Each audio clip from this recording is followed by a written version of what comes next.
تو اس کے ذریعے ایک کمرے میں بیٹھ کے کوئی زیادہ ریسورسز کی ضرورت نہیں ہے. اللہ کا شکر ہے کہ معاملات بڑے اچھے طریقے سے چل رہے ہیں, اور ہم نے پاؤں اتنے پھیلا ہی نہیں ہیں کہ ہمیں اپنا لیونگ سٹینڈرڈ مشکل مینٹین کرنا پڑ جائے, ایسا ہے ہی نہیں ہے, اللہ کا شکر ہے.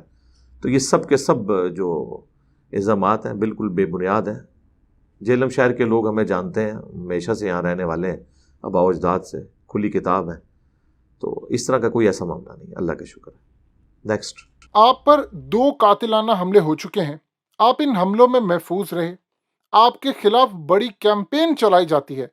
کیا عمران خان کی حکومت نے آپ کو کوئی سیکیورٹی مہیا کی ہے؟ گورنمنٹ آف پاکستان نے کوئی سیکیورٹی مہیا نہیں کی, لیکن انڈائریکٹلی مجھے کافی دفعہ آفر ہوئی ہے جو میں نے ریجیکٹ کر دی. اس کی وجہ یہ ہے کہ پاکستان میں چونکہ مذہبی طبقہ ہر ادارے میں گھسا ہوا ہے, اور ایکسٹرا جوڈیشل ایکٹیویٹیز کو پرفارم کرنا یہ ان کے ایک مزاج کے اندر شامل ہو چکا ہے, جس کا ثبوت یہ ہے کہ کچھ عرصہ پہلے ہمارے پنجاب کے گورنر کو ان کے اپنے سیکیورٹی گارڈ نے ہی اسیسینیٹ کر دیا تھا. اس لیے اس قسم کا رسک ہم لے نہیں سکتے. باقی سنت دعائیں اور اذکار ان کے اوپر ہم چل رہے ہیں, اللہ کا شکر ہے. یہاں ہماری اکیڈمی کے اندر جو سیکیورٹی کا سلسلہ ہوتا ہے وہ ہمارے اپنے اسٹوڈنٹس ہی اس کو دیکھ رہے ہوتے ہیں, وہ بڑے اچھے طریقے سے. اور باقی عام حالت میں چونکہ ایجنسیز کی طرف سے مجھے پچھلے 2 سالوں سے تھریٹس کے حوالے سے بتایا گیا تھا, اس لیے نماز وغیرہ تو میں پبلک پلیس کے اوپر نہیں پڑھتا ہوں مجبوری کی وجہ سے, اس لیے میری پبلک انٹریکشن ہوتی نہیں ہے. پھر میرے 2 مکان ہیں, ایک اسلام آباد میں اور ایک جہلم کے اندر, اور میری جو ٹریولنگ ہے وہ بھی انڈکلیئرڈ ہوتی ہے. اس طرح کا کوئی معاملہ ہوتا نہیں کہ مجھے ایز سچ پرماننٹلی سیکیورٹی کی ضرورت پڑے.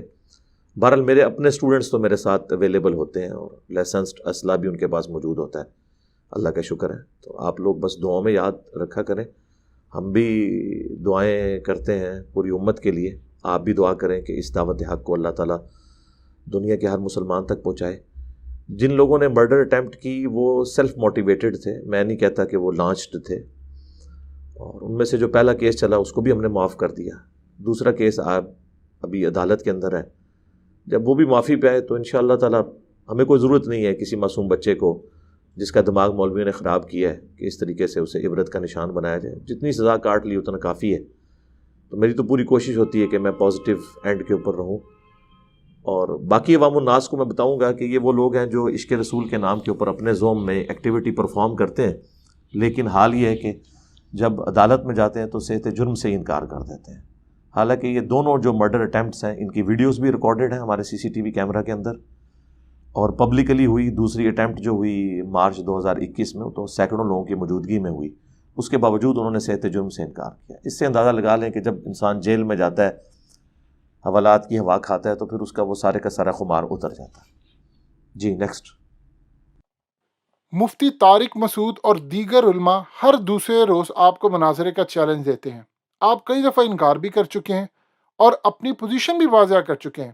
اب ایسا کیوں نہیں کرتے کہ آپ ہر فرقے کے لیے 10 سوالات کا ایک پیپر تیار کر دیں یا ویڈیو بنا دیں, یا سب کو کہہ دیں کہ یہ ہیں وہ سوالات, آپ جوابات دیں تاکہ عوام کی تسلی ہو جائے. اگر آپ سے کسی کو کچھ کہنا ہے تو وہ آپ کو 10 سوالات کا پیپر بھیج دے یا ویڈیو بنا دے تاکہ مناظرے کا جھگڑا ہی ختم ہو جائے.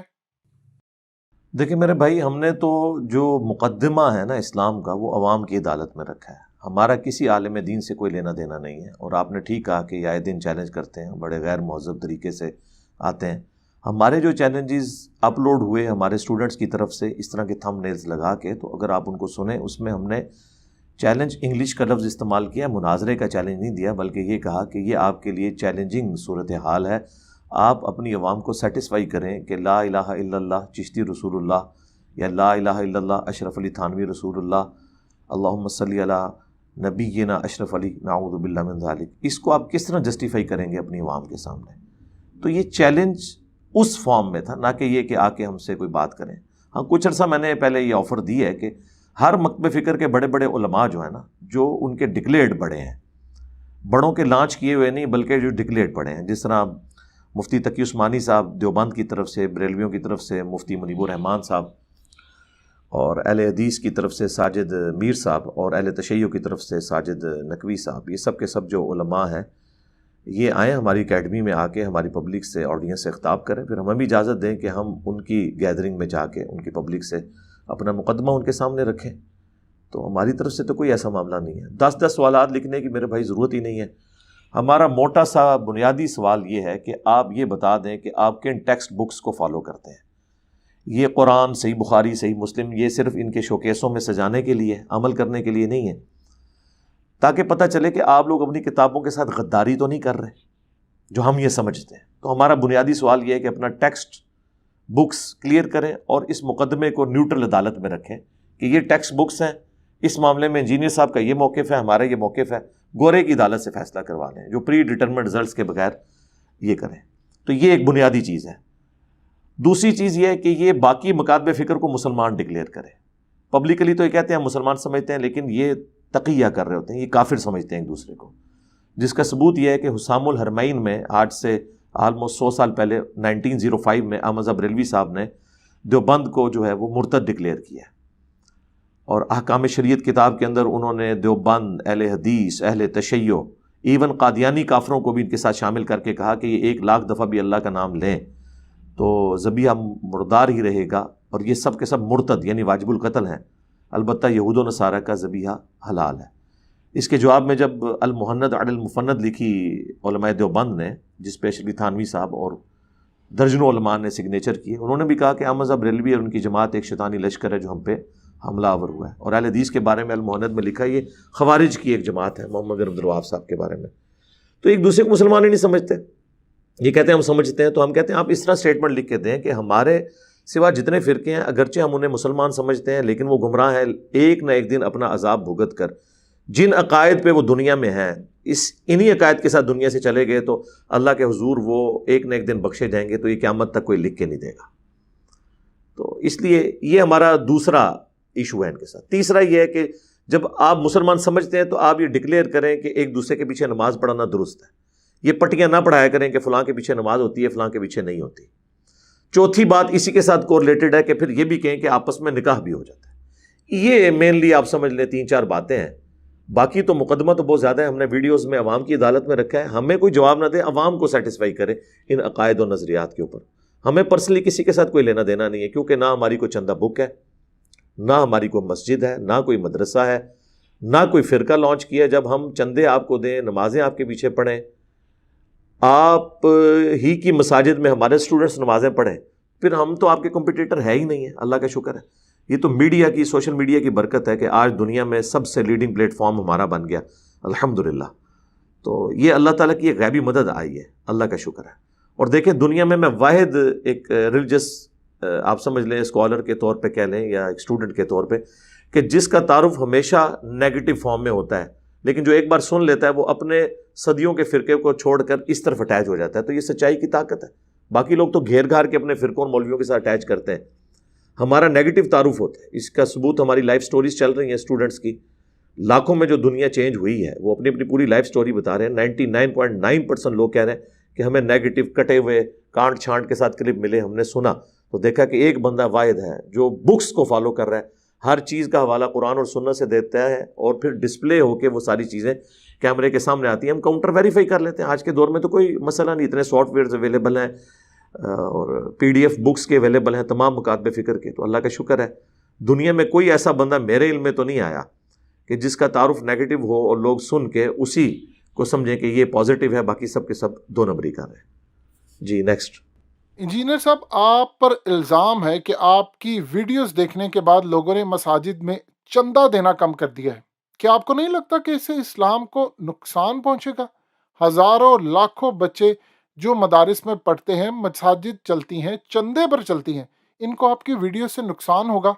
دیکھیں میری وجہ سے لوگوں نے چندہ دینا بند نہیں کیا، یہ خام خیالی ہے لوگوں کی کہ میری وجہ سے چندہ کام کیا۔ میں نے کبھی کسی کو نہیں کہا، بلکہ میں تو اپنے اسٹوڈنٹ سے کہتا ہوں کہ آپ بڑی ونریبل زندگی گزار رہے ہیں، آپ کے گھر والے آپ کے خلاف ہیں، رشتہ دار خلاف ہیں، علماء خلاف ہیں، مہربانی کر کے آپ اپنے علماء کو، امام مسجد کو فائنینشلی تھوڑا بہت سپورٹ کیا کریں تاکہ آپ کے لیے وہ سافٹ کارنر رکھیں۔ میں نے تو کبھی نہیں کہا کہ ان کا چندہ بند کریں، یہ وہ لوگ خود سمجھتے ہیں۔ اس کی وجہ میرا خیال ہے وہ لیکس ہیں ویڈیوز کی، جو علماء کی اور مفتیوں کی جو مدارس کے اندر برے کام ہوتے ہیں، اس کی وجہ سے لوگ ان سے متنفر ہوئے ہیں. میں نے نہیں کہا.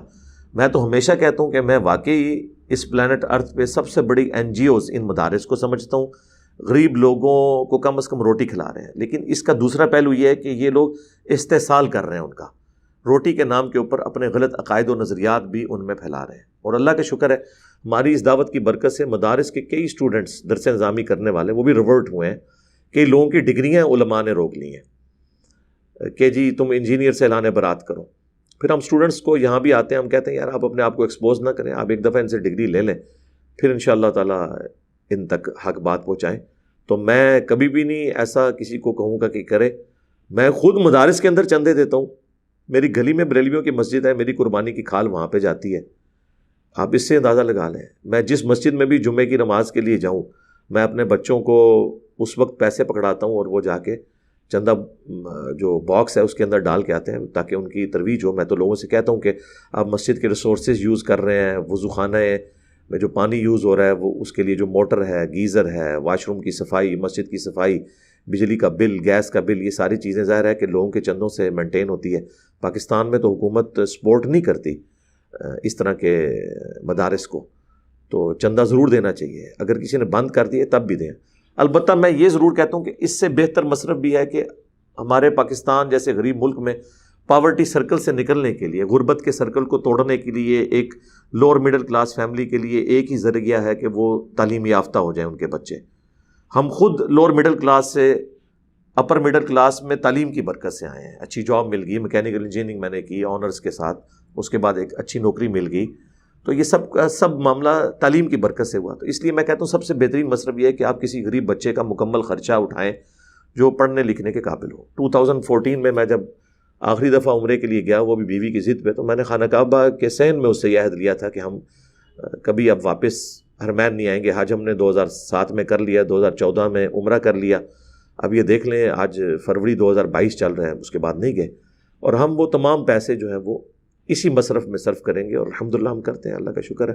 اس چیریٹی میں پرائورٹی میں دیتے ہیں, لیکن مدارس کو بھی دیتے ہیں, مسجدوں کو بھی دیتے ہیں, اللہ کا شکر ہے الحمدللہ. نیکسٹ. آپ کا ماننا ہے کہ آپ دین کی دعوت کا کام کرتے ہیں, یہ فرقہ واریت سے پاک ہے. کیا عمران خان کی حکومت نے کبھی آپ کو دعوت دی کہ آئیں کوئی پروگرام شروع کریں تاکہ ہم اس فرقہ واریت کی لعنت سے ملک کو پاک کریں؟ کیا کوئی ایسا فقہ نہیں بن سکتا جو پانچوں معروف فقہ یعنی حنفی، شافعی، مالکی، حنبلی اور فقہ جعفریہ پر مشتمل ہو اور ہم فرقہ واریت سے ہمیشہ کے لیے پاک ہو جائیں؟ دیکھیں اس طرح کی کوئی آفر گورنمنٹ کی طرف سے مجھے ہوئی نہیں ہے. ہو بھی تو میں اس کو انڈائریکٹلی تو بہت زیادہ آفرز ہوئیں مجھے. ظاہر ہے کہ وہ پھر ڈائریکٹلی تو آفرز نہیں آتی اس طرح کی. تو میں نے ہمیشہ کہا کہ میں آپ کو اسسٹ ضرور کروں گا, لیکن میں فرنٹ سے لیڈ نہیں کروں گا, کیونکہ ہم سٹیک ہولڈر اس اعتبار سے نہیں ہیں. نہ ہمارے مدارس ہیں, نہ ہماری مسجدیں ہیں, نہ کوئی ہم نے فرقہ لانچ کیا. ہم تو سب کے پیچھے نماز پڑھتے ہیں, سب کو مسلمان سمجھتے ہیں. اس لیے بہتر یہ ہے کہ جو بڑے بڑے فرقے ہیں نا, بریلوی, دیوبندی, اہل حدیث, شیعہ, ان کے لوگوں کو آگے لایا جائے اور ان کے ذریعے کام لیا جائے. اور یہ تو پاسبل نہیں کہ دنیا سے اختلاف ختم ہو جائے. ایک ہی صورت میں اختلاف ختم ہو سکتا ہے کہ یا تو وقت کا پیغمبر دنیا میں موجود ہو, یا پھر لوگ عقل استعمال کرنا چھوڑ دیں. ان دونوں میں سے ایک چیز ہو تو اختلاف ختم ہو سکتا ہے, اور یہ پاسبل نہیں. اختلاف تو رہے گا, لیکن ہم نے اسی اختلاف کے اندر کو ایگزسٹ کرنا ہے, ایک دوسرے کا احترام کرنا ہے, اپنی بات احترام کے ساتھ, علمی دلائل کے ساتھ لوگوں کے سامنے رکھنی ہے. گورنمنٹ لیول کے اوپر بھی آپ دیکھ لیں, جتنی بھی حکومتیں ہیں, عمران خان صاحب کی گورنمنٹ سے پہلے بھی جتنی حکومتیں ہیں, آپ دیکھیں کہ ان میں سارے وہ پیر خانوں کے گدی نشین لوگ بیٹھے ہوئے ہوتے ہیں, بڑے بڑے علماء وہی ہر حکومت میں آ جاتے ہیں. تو وہ کب چاہیں گے کہ اس طرح کی تفریقیں ختم ہو؟ تو میں سمجھتا ہوں کہ بیسیکلی ہمارے پولیٹیشنز میں ایسے موجود ہیں لوگ جو اس طرح کہ اتحاد امت کو پسند نہیں کریں گے, ورنہ ان کی روزی روٹی کے اڈے بند ہو جائیں گے. میں اشارتاً بات کر رہا ہوں, آپ لوگ سمجھ جائیں گے. نیکسٹ. انجینئر صاحب، آپ کے بارے میں پاکستان اور بھارت کے تمام فرقے اس بات پر متفق ہیں کہ آپ حق پر نہیں ہیں, آپ ایک نیا فتنہ پھیلاتے ہیں. لہٰذا کیا وجہ ہے کہ ہر فرقے کے علماء اپنے ممبر سے اور تقریروں میں یہ کہتے پائے جاتے ہیں کہ کسی کی بھی ویڈیو دیکھ لے, جو مرضی ہو جائے, لیکن انجینئر کی ویڈیو نہیں دیکھنی؟ ایسا کیوں؟ دیکھیں میں نے پہلے بھی عرض کیا کہ یہ تو آپس میں بھی ایک دوسرے کو اسی طریقے سے ہی سمجھتے ہیں. صرف میرا مسئلہ نہیں ہے, انہوں نے آپس میں بھی ایک دوسرے کو کافر ڈکلیئر کیا ہوا ہے، جس کانٹیکسٹ میں نے پہلے بھی بات کر چکا ہوں کہ حسام الحرمین کے اندر احمد رضا بریلوی صاحب نے دیوبندیوں کی جماعت کو واجب القتل قرار دیا ہے، مرتد، اور اس کے جواب میں المحند علی المفند میں انہوں نے بریلوی جو علماء ہیں ان کو ڈکلیئر کیا ہے کہ یہ جو ہے ایک شیطانی لشکر ہے، جس طرح انبیاء کے اوپر شیاطین حملہ آور ہوتے تھے، یہ حملہ آور ہوئے ہیں، انہوں نے ان کو گمراہ ڈکلیئر کیا ہے۔ اہل حدیث ان کو گمراہ سمجھتے ہیں، سب ایک دوسرے کو گمراہ سمجھتے ہیں، تو یہ میرا مسئلہ نہیں ہے۔ باقی کہہ دیا کہ آپ نے کہ جو تمام فرقے ہیں وہ مجھے گمراہ ڈکلیئر کرتے ہیں، تو وہ آپس میں بھی ایک دوسرے کو کرتے ہیں، لیکن اس کا ایک بڑا اچھا پہلو یہ ہے کہ ان کی عوام ہمیں سنتی ہے۔ میرا یہ دعویٰ ہے کہ ہمارا پلیٹ فارم ایسا ہے کہ اس میں کوئی ایک نظریہ بھی ہم نے ایسا لانچ نہیں کیا جو آج سے پہلے 1400 سال میں ایگزسٹ نہ کرتا ہو امت میں کسی نہ کسی فارم میں۔ مثلا اگر میں توحید اتنی سختی سے بیان کر رہا ہوں تو اہل حدیث اسی سختی سے توحید بیان کرتے ہیں۔ اگر میں اہل بیت کا دفاع کر رہا ہوں تو اس سے زیادہ سختی سے اہل تشیع اہل بیت کے دفاع پہ بات کرتے ہیں۔ اگر میں صحابہ کرام کا، خلفائے راشدین کا دفاع کرتا ہوں تو دیوبند اور بریلوی اسی طرح کرتے ہیں۔ اگر میں عشق رسول کی بات کرتا ہوں، محبت رسول کی بات کرتا ہوں صلی اللہ علیہ وآلہ وسلم، تو یہ تمام مکاتب فکر کے لوگ کر رہے ہیں۔ ہمیں کوئی ایک نظریہ بتائیں کہ جس میں کوئی ہمارے ساتھ کھڑا نہ ہو، تو اس کے لیے میں پھر بڑا سخت جملہ بولتا ہوں کہ ہمارے ہر نظریے سے کسی نہ کسی فرقے کی دم پہ پاؤں آتا ہے تو پیرلل میں کسی دوسرے فرقے کی گلے میں ہار جا رہا ہوتا ہے، اور وہ کہتے ہیں انجینئر صاحب کم چک کے رکھو۔ رفع الیدین پہ جب ہم بات کرتے ہیں تو اہل حدیث کہتے ہیں واہ واہ واہ کیا بات ہے انجینئر صاحب کم چک کے رکھو، لیکن بریلوی دیوبندی کہتے ہیں نہیں نہیں آپ تو اختلاف پیدا کر رہے ہیں، ہم تو رفع الیدین نہیں کرتے۔ جب میں اہل بیت کا دفاع کرتا ہوں تو اہل تشیع کہتے ہیں انجینئر صاحب کم چک کے رکھو، جبکہ سنی کہتے ہیں کہ جناب آپ یہ کیا کر رہے ہیں۔ جب میں محبت رسول کے اوپر، حیات النبی کے عقیدے کے اوپر بات کرتا ہوں تو اہل حدیث کو تکلیف ہو جاتی ہے، اور دیوبندی اور بریلوی کہتے ہیں انجینئر صاحب بالکل ٹھیک، آپ اہل حدیث کی کلاس لیتے ہیں، چاہے ناسبیت کے ایشو کے اوپر لیں، چاہے یزیدیت کے خلاف آپ بات کریں، تو سب کے سب خوش بھی ہیں اور ناراض بھی ہیں۔ ہمارا کام ہے حق بات کرنا، ہمارا مقدمہ عوام الناس کی عدالت میں، ہمیں اس چیز کی کوئی پرواہ نہیں ہے، اور ہم علمی اختلاف کر رہے ہیں، کسی کو تلوار کی زور کے اوپر یا فتووں کی زد میں لا کر انہیں ونریبل نہیں کر رہے کہ آپ گستاخ رسول ہو، آپ گستاخ صحابہ ہو، آپ گستاخ اہل بیت ہو، آپ اللہ کے گستاخ ہو، نہیں۔ ہاں عبارتوں پہ بات کرتے ہیں۔ میں پرانے بزرگوں کے بارے میں بھی جو بات کرتا ہوں، میں کہتا ہوں کہ 1 ٹن حسن زن میں نے اپنے سر کے اوپر رکھا ہوا ہے۔ میں یہ کہتا ہوں کہ ان کی کتابیں اور ان کی عبارتیں غلط ہیں، ان بزرگوں کو میں کچھ نہیں کہتا، ہو سکتا ہے وہ توبہ کر کے مرے ہو سکتا ہے یہ ان کی کتابیں نہ ہوں، بعد میں ٹیمپر ہو گئی ہوں، اور اگر بعد میں ٹیمپر ہوئی ہیں تو پھر آپ بھی ان سے دستبردار ہوں اور قرآن و سنت پر، کتاب و سنت پہ آ جائیں۔ جو اللہ کے محبوب صلی اللہ علیہ وآلہ وسلم نے حجۃ الوداع پہ قرآن و سنت چھوڑی، جو المستدرک للحاکم میں حدیث ہے، اور غدیر خم کی حدیث جو ہے وہ صحیح مسلم کے اندر موجود ہے، قرآن اور اہل بیت۔ قرآن کو پکڑنا ہے، اس میں ہدایت ہے، نور ہے، یہ اللہ کی رسی ہے، اور میرے اہل بیت کے معاملے میں تمہیں اللہ کا خوف دلاتا ہوں۔ جی نیکسٹ۔ سری لنکن مینیجر کے سیالکوٹ واقعے پر آپ نے الزام لگایا کہ فیکٹری کے مالکان اور گارڈ سب ملے ہوئے تھے، سب نے مل کر یہ واقعہ انجام دیا۔ اس بات میں کتنی صداقت ہے کہ اس کے بعد فیکٹری کے مالکان آپ کے خلاف ہو گئے اور انہوں نے آپ کو نوٹس بھیجا؟ پورا واقعہ بتائیے۔ اتنی جرت کسی کی نہیں ہے ہمیں نوٹس بھیجے، جنہوں نے کام اپنے سامنے ڈلوایا ہے انہیں تو پتہ ہے۔ تو یہ آپ بات پہلے کلیئر کر لیں کہ میں نے قطعاً یہ نہیں کہا کہ انہوں نے قتل کروایا۔ کون فیکٹری آنر چاہے گا کہ وہ اپنے جو کسی ملازم کو یا کسی دوسری کمپنی کا ملازم جو اس میں جاب کر رہا ہو اس کو مروا کے تو اپنی فیکٹری کا کاروبار ختم کرے گا؟ میں نے یہ کہا تھا کہ انڈائریکٹلی اس حوالے سے انوالو ہے، گویا کہ انوالو ہے۔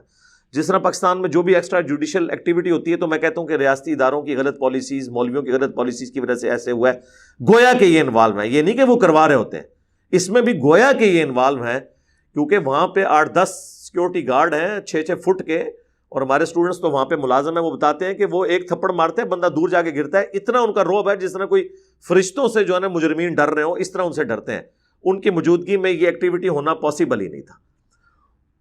وہ بھی انڈائریکٹلی اسے سبق سکھانا چاہتے تھے، لیکن یہ قتل نہیں چاہتے تھے کہ وہ قتل ہو۔ لیکن جب موب آتا ہے تو موب کی اپنی سائیکی ہوتی ہے، اس کے آگے پھر آپ کنٹرول نہیں کر سکتے۔ شروع میں تو آپ اس کا مزہ لے رہے ہوتے ہیں، بعد میں وہ آپ کے قابو سے باہر ہو جاتا ہے۔ باقی یہ ٹھیک ہے کہ اس کے آنر نے ہم سے اسی وقت رابطہ کیا تھا، اگلے دن ہی۔ ان کا، میں علی بھائی کا اسٹوڈنٹ ہوں، میں ریگولرلی ان کی ویڈیوز دیکھتا ہوں۔ میرے اور ان کے مشترکہ ایک دوست ہیں سیالکوٹ کے، بہت بڑے وکیل ہیں، وہ اس کے سیالکوٹ بار کونسل کے صدر بھی رہ چکے ہیں، سالہ سال سے وہ اسٹوڈنٹ ہیں، ان کے بیٹے بھی میرے پاس آتے رہتے ہیں، تو نام لیے بغیر میں بات کروں. انہوں نے رابطہ کیا کہ اس طرح جی ان کا میں بات کرتا ہوں. انہوں نے فون پہ رابطہ کیا. میں نے کہا جی ان کو کہ آج ہی آ جائیں ادھر، اپنا سارا ایویڈنس لے کے آ جائیں، جو میں نے کلیمز کیے ہیں اس کے خلاف ان کے پاس کوئی بات ہے تو میں اپنے پلیٹ فارم سے آپ کی ویڈیو بنا کے لانچ کروں گا ساتھ بیٹھ کے، اور اس معاملے کو ہم رفع دفع کریں گے. انہوں نے کہا نہیں آپ ایکسکلوسیولی خود کریں. میں نے کہا یہ تو ہم اس طرح نہیں کر سکتے میرے بھائی، اور اگر آپ سچے ہیں تو اپنے ڈاکومنٹس لے کے آ جائیں، میں تو اپنا پلیٹ فارم آپ کو مہیا کرنے کے لیے تیار ہوں. باقی آپ کے جو تحقیقات ہو رہی ہے وہ اس لیے ہو رہی ہے کہ آپ کے پریمیسز کے اندر یہ کام ہوا ہے. میری اکیڈمی کے اندر کوئی بندہ ناحق مارا جائے خدا نہ خواستہ تو مجھے نہیں لوگ پوچھیں گے آ کے، کیوں نہیں پوچھیں گے، اور میں اپنے آپ کو پیش کروں گا، بجائے کہ کوئی یہ بات کرے کہ انجینئر صاحب کی اکیڈمی میں مارا گیا اور انجینئر صاحب آپ کی سیکورٹی کا یہ لیول تھا، تو میں اس کا جواب دوں گا کہ بھائی میں اس طرح تھا، میں انوالو نہیں ہوں، لیکن میں اس کو منطقی انجام تک پہنچاؤں گا، میں یہ سب کچھ آپ کو سپورٹ کروں گا. اس کی بجائے میں یہ کہوں گا کہ تم نے یہ بات کی، پورے ملک کی اکانومی آپ نے زیرو کے اوپر کر دی، ٹھیک ہے جی، آپ نے ہزاروں لوگوں کی جاب سٹیک کے اوپر لگا دی، آپ کو اندازہ ہی نہیں ہے کہ آپ کی اس فیکٹری کے اندر کیا کچھ ہوا. تو میں نے بار بار آفر کی، میں نے 5-6 دفعہ فون کیا. الٹیمیٹلی ہمارے اور ان کے مشترکہ دوست نے کہا کہ انجینئر صاحب آپ اپنا کام کریں، یہ بس اتنے جوگا نہیں ہے کہ یہ کر سکے. اسے پتا ہے کہ جس طرح مسئلہ میں سے ہینڈل ہوا ہے اس میں وہ انڈائریکٹلی مجرم ہے. پھر اس نے کسی ایک حکومتی جو ہے نا وہ لوگوں سے مشورے کر کے تو ایک ملا کو اس نے لانچ کیا، اسے وہ دیا کہ یہ دیکھیں جی ہم اسے تنخواہ دیتے تھے، اور تنخواہ کی جو انوائسز ہیں وہ ڈالرز کے اندر ہیں، ڈالروں میں تنخواہ پاکستان سے تو تھی، پاک روپی میں ہوتی. تو اس میں خیر میں نے اس کو کہا یار ویل لیفٹ کرو، میں اس کو جتنا کھدیڑوں گا نا اتنا ہی اس کے لیے مشکل کھڑی ہوگی، اس لیے ہم نے اس کو ویل لیفٹ کیا. تو نوٹس اس بیچارے نے کیا بھیجنا تھا، وہ تو مطلب بھاگ ہی گیا ہمارے سامنے پیش ہونے سے. نوٹس کیا بھیجنا تھا اس نے، وہ تو جواب دے نا جو کچھ ہوا ہے. ہم نے کیوں اسے جواب طلبی کرنی، ہم نے تو موقف رکھا اپنے اسٹوڈنٹس کی موجودگی میں، کیونکہ ہمارے وہ اسٹوڈنٹ کہتے ہیں کہ میں نے خود جب مجھ سے ایک جاب خراب ہوا تو میں نے اس سری لنکن آفیسر سے پوچھا تھا کہ جی یہ مسئلہ ہو گیا، تو اس نے کہا مجھے اپنے کسی مالک کی تھریٹ نہ لگاؤ، میں ان کے پے رول کے اوپر ہے ہی نہیں ہوں، مجھے نائکی والے پے کرتے ہیں. یہ خود اس نے بتایا ہوا ہے جس کو انہوں نے اسیسینیٹ کیا ہے، اور جس کو بتایا وہ ہمارا اسٹوڈنٹ ہے. ٹھیک ہے، میں انہیں زیادہ پریکٹسنگ مسلمان سمجھتا ہوں بنسبت ان سارے بڑے بڑے لینڈ لارڈز کے اور فیکٹری اونرز کے نسبت. اس لیے مجھے اعتماد تھا، میں نے پوری تحقیق کرنے کے بعد وہ ریکارڈنگ کروائی تھی. اور بعد میں جو ایپیسوڈ ہوا ان لوگوں نے کلپس بنائے، میں نے اس کو رسپونڈ اس لیے نہیں کیا کہ پھر ان کے لیے اور مصیبت کھڑی ہونی تھی. یہ بھی ابھی آپ نہ پوچھتے تو میں نے اتنا نہیں کھولنا تھا. ابھی کئی باتیں ہیں جو میں آن کیمرہ نہیں کروں گا، انہیں ان کیمرہ ہی رہنے دیں. جی نیکسٹ. مولانا طارق جمیل ایک مشہور اسلامک اسکالر ہیں. آپ کیوں ان پر الزام لگاتے ہیں کہ وہ اپنے فرقے کے باغی ہیں؟ اس وجہ سے مولانا طارق جمیل جس مکتبہ فکر سے تعلق رکھتے ہیں، کیا وہ ان سے بدظن نہیں ہو جائیں گے؟ بدظن تو پہلے ہوئے میں نے تو الزام نہیں لگایا. جب بدظنی ہوئی، ان کے خلاف فتوے آئے، ریٹن میں اتنی موٹی کتاب ایک عالم دین نے کتنے بڑے بڑے علماء دیوبند سے تقریضات لگا کے طارق جمیل صاحب کے خلاف آج سے کئی سال پہلے لانچ کی ہے، جب میرا ان کا تعلق بھی آپس میں نہیں تھا. تو طارق جمیل صاحب کو پہلے ہی انہوں نے بدنام کیا. ان کے خلاف ویڈیو کلپس موجود ہیں، آپ دیکھ سکتے ہیں علماء دیوبند کے. میں نے تو باقاعدہ ان کو سپورٹ کیا کہ جس بات کے اوپر آپ یہ بات کر رہے ہیں یہ خطرناک معاملہ ہے. تو حقیقت بات ہے جو انہوں نے حدیث بیان کی، من کنت مولاه فہذا علی مولاه، یہ حدیث متواتر ہے مسند احمد کے اندر. تو میں نے اس پہ ان کو سپورٹ کیا تھا. اور 4 فرقوں کے باغی علماء، یہ میرا کلپ آلموسٹ 1 ملین کے قریب پہنچ چکا ہے، اس میں نے باقی مکاتب فکر کے علماء کا بھی ذکر کیا، انہیں سنگل آؤٹ نہیں کیا. تو یہ تو سب کچھ ہے. مجھے طارق جمیل صاحب نے خود بتایا کہ انہیں دھمکیاں ملی ہیں. انہوں نے ویڈیوز میں کہا ہے کہ میں یہ حدیث جب پڑھ رہا ہوں میں دیکھ رہا ہوں آپ لوگوں کے چہروں کے رنگ فک ہو رہے ہیں. پھر کئی ویڈیوز میں انہوں نے کہا مجھے اپنوں سے تکلیفیں اٹھانی پڑی ہیں. تو اشارتاً تو انہوں نے بھی کئی دفعہ یہ بات کی ہے. باقی نجی محفلوں میں جو کچھ ان کے بارے میں گالی گلوچ کرتے ہیں ہمارے پاس فرسٹ ہینڈ نالج موجود ہے. لہٰذا ہم نے طارق جمیل صاحب کو ونریبل نہیں کیا، بلکہ ونریبل وہ ہوئے ہوئے تھے. ہم نے انہیں سپورٹ کیا ہے کہ ایٹ لیسٹ ہمارے اسٹوڈنٹ ان کی سچائی میں ان کا ساتھ دیں، جو غلط بات ہے اس میں ان سے الگ رہیں. تو یہ بالکل ایسا نہیں ہے جو آپ نے سمجھا. نیکسٹ. آخر کیا ایسی وجہ ہے کہ پاکستان کے ہر گلی محلے میں ایک مسجد ہے، اس کے باوجود لوگ دین سے اتنا دور ہیں جتنا زمین سے آسمان؟ لوگ حرام کھا کر حج عمرہ کرنے چلے جاتے ہیں، حق مارتے ہیں، ایک دوسرے کا خیال نہیں رکھتے. دین کی دعوت ان پر کیوں اثر نہیں کر رہی؟ دیکھیں میرا خیال ہے سب سے اہم سوال اگر آپ کوئی کر سکتے تھے تو وہی ہے. تو اس کا میں جواب ایک ہی دوں گا جو ڈاکٹر اقبال نے صحیح مسلم کی حدیث کا ترجمہ کیا تھا. صحیح مسلم میں حدیث ہے کہ اللہ تعالیٰ اس قرآن کی وجہ سے قوموں کو عروج دے گا اور قرآن کی وجہ سے زوال پذیر کرے گا. وہ زمانے میں معزز تھے مسلمان ہو کر اور تم خوار ہوئے تارک قرآن ہو کر. یہ جواب شکوہ کا شعر ہے جو انہوں نے اللہ تعالیٰ کے بہاف کے اوپر امت تک ایک بات کی ہے، یعنی اپنے تخیل کے اندر. تو یہ وجہ ہے. ان سب کا تزکیہ جو ہے وہ اپنے بزرگوں کی کتابوں سے ہوا ہوا ہے، تصوف کی کتابوں سے ہوا ہوا ہے. کاش یہ قرآن پڑھتے تو یہ سب کچھ یہ نہ کرتے. انہوں نے دین جزیات میں لے لیا، صرف حقوق اللہ کو دین سمجھ لیا، حقوق العباد کو چھوڑ دیا. حالانکہ حقوق العباد کا معاملہ اتنا سینسٹیو ہے کہ وہ بندہ ہی معاف کرے گا. اللہ تبارک و تعالیٰ اور پیغمبر بھی اس معاملے میں نہیں پڑیں گے قیامت کے دن جب تک کہ وہ بندہ خود معاف نہیں کرے گا.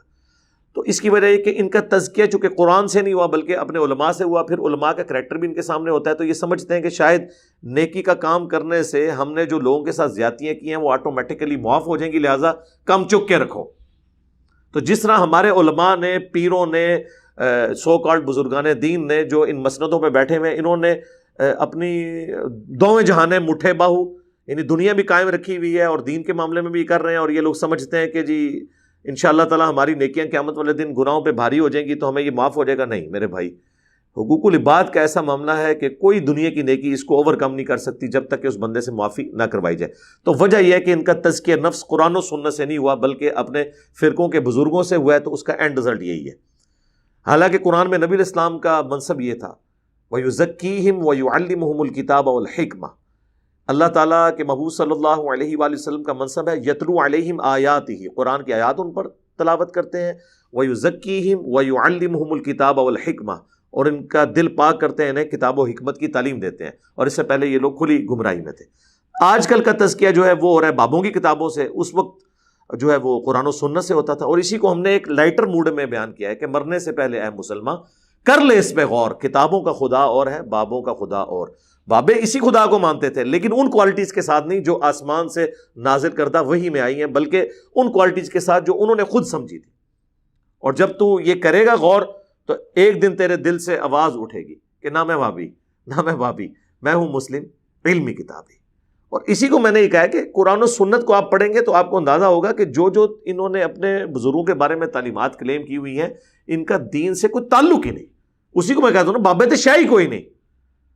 جہاں پر قرآن و سنت کی تعلیمات آ جائیں ان کے مقابلے پہ شاہ نہیں. ویسے تو ہمارے لیے وہ سروں کا تاج ہے اگر قرآن و سنت کے مطابق بات کریں. اور الٹیمیٹلی آپ نے دیکھ لیا ہے کہ فرقوں کی دکانیں بند. The damage has been done. Next.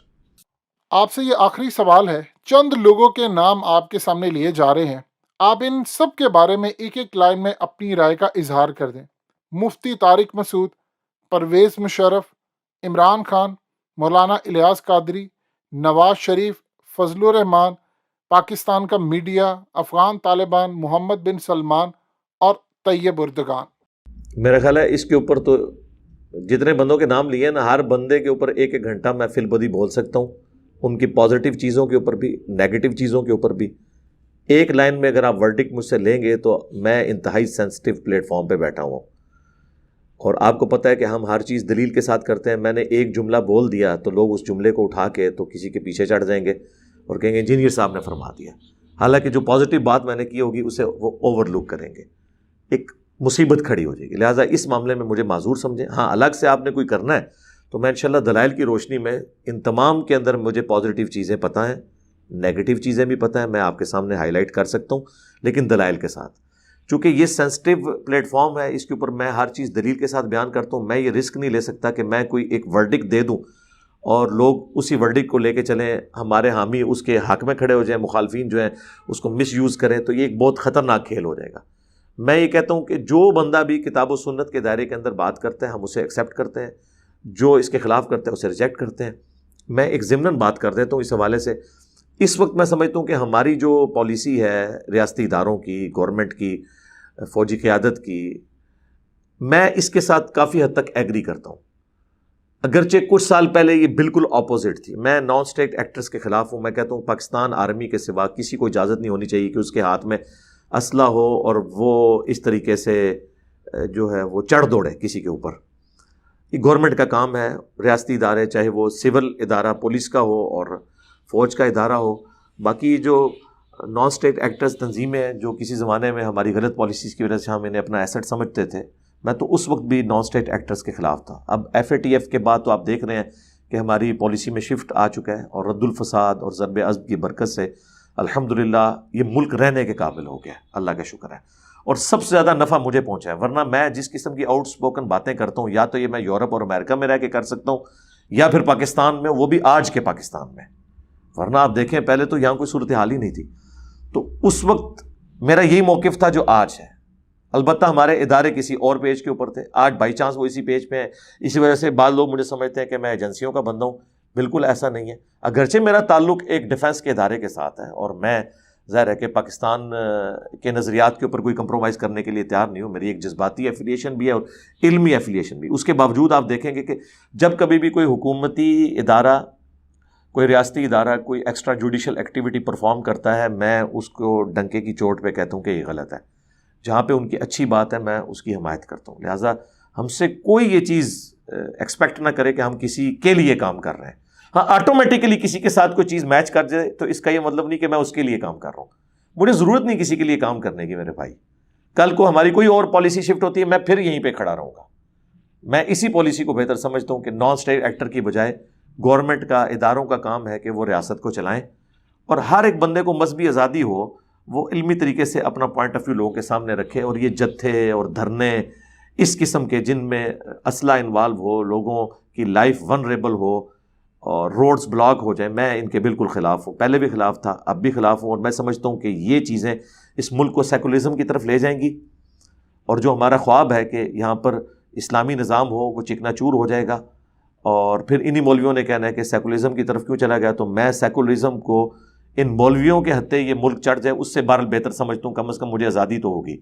Ideal تو یہ ہے کہ اسلامی نظام ہو، لیکن اگر ان کے ہاتھوں میں آ گیا حکومت کا نظام، یہ تو کسی کو نہیں چھوڑیں گے. میں اس لیے اکثر کہتا ہوں کہ ہمارے ملک کے اندر پاورز دو ہی ہیں، نمبر 1 ملٹری، نمبر 2 ملا. اور آپ نے دیکھ لیا ہے. اس کی میں تفصیلات میں جاؤں تو پھر میں کئی باتیں کروں گا.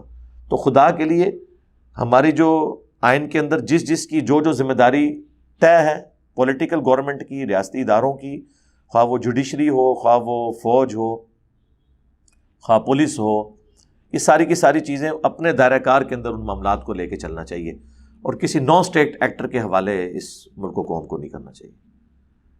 میرا خیال ہے کافی ہے. آپ نے جتنے سوالات کیے، جزاکم اللہ خیرہ، کہ آپ نے مجھے موقع دیا کہ میں اپنا پوائنٹ آف ویو عوام الناس کے سامنے رکھوں. اس سے زیادہ تفصیلی گفتگو ہو سکتی تھی، لیکن چونکہ آپ نے مجھے ایک لمیٹڈ ٹائم دیا، میں نے کوشش کی کہ اپنا پوائنٹ آف ویو آپ کے سامنے رکھ دوں. سبحانک اللہم و بحمدک، اشہد ان لا الہ الا انت، استغفرک و اتوب الیک، وما علینا الا البلاغ المبین. جزاکم اللہ خیرا.